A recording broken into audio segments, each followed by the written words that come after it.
Hello friends, welcome to ఆంధ్రప్యారిస్ రుచులు. నేను మీ friend Shravani. ఇలా మనం దొండకాయ పచ్చడి ఎట్లా ప్రిపేర్ చేసుకోవాలో చూద్దాము. ఈ పచ్చడి వేడివేడి అన్నంలో నెయ్యి వేసుకొని తీసుకుంటే సూపర్ ఉంటుందండి. సో మరి లేట్ చేయకుండా వీడియోలోకి ఎంటర్ అయిపోదాం.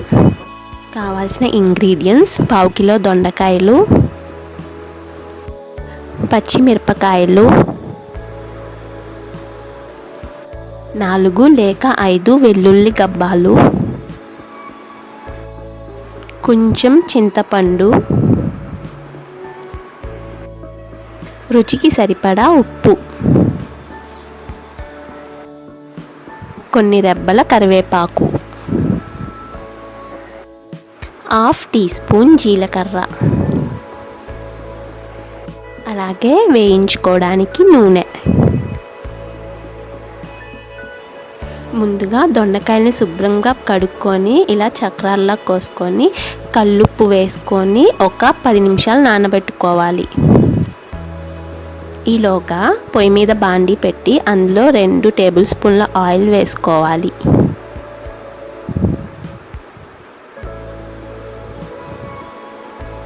మన ఆయిల్ వేడవుతుంది కదండి. ఇప్పుడు వీటిని చేత్తో పిసుక్కోవాలి కాసేపు.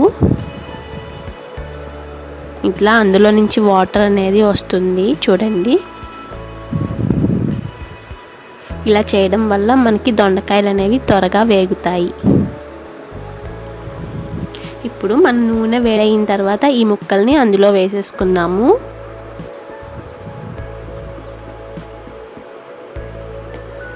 తర్వాత అందులో మన స్పైసీకి తగ్గట్టు పచ్చిమిరపకాయలు, ఇక్కడ నేను 5 యాడ్ చేసుకున్నాను. 5 లేదా 6. పచ్చిమిరపకాయలు ఘాటు తక్కువ ఉంటే ఎక్కువ పడతాయండి, ఘాటుగా ఉంటే తక్కువ పడతాయి, చూసి వేసుకోండి. ఉప్పు ఆల్రెడీ మనం వేసుకున్నాం కదండి, తర్వాత చూసి వేసుకుందాము. వీటిని మీడియం ఫ్లేమ్లో ఉంచుకొని మూత పెట్టుకొని మగ్గించుకుందాము. కాసేపు ఒక 10 మినిట్స్ అయిన తర్వాత అందులో కరివేపాకు రెబ్బలు అలాగే చిన్నులపై గబ్బాలు వేసుకొని మరి కాసేపు వేయించుకుందాము.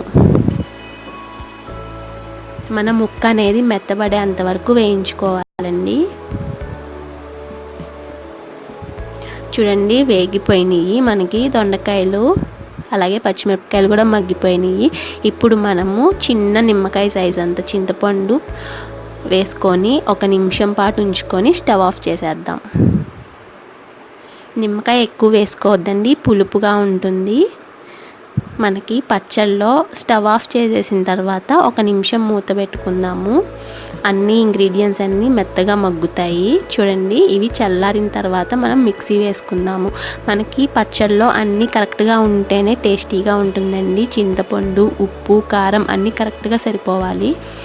ఈ పచ్చడిని మనము రోట్లో నూరుకుంటే సూపర్గా ఉంటుందండి, మిక్సీలో అయినా వేసుకోవచ్చు.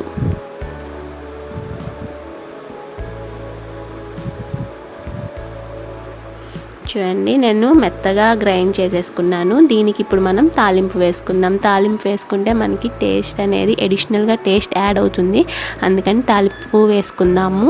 తాలింపులో 3 లేదా 4 టేబుల్ స్పూన్ల ఆయిల్ వేసుకున్న తర్వాత ఆయిల్ అనేది వేడైన తర్వాత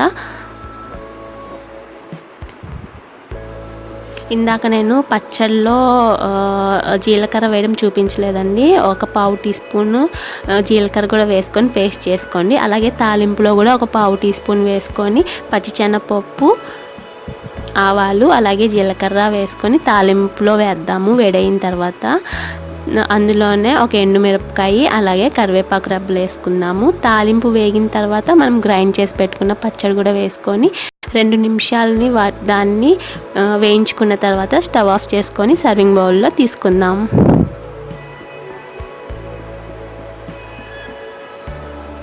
మీకు కావాలనుకుంటే తాలింపులో కొంచెం చిటికెడంత పసుపు కూడా యాడ్ చేసుకోవచ్చండి, నేను యాడ్ చేయలేదు. ఇది ఆప్షనల్, కావాలంటే యాడ్ చేసుకోవచ్చు, లేకపోతే లేదు. సో ఫ్రెండ్స్, చూసారుగా ఎంతో రుచికరమైన దొండకాయ చట్నీ ఎంతో సింపుల్గా ఈజీగా అయిపోయింది.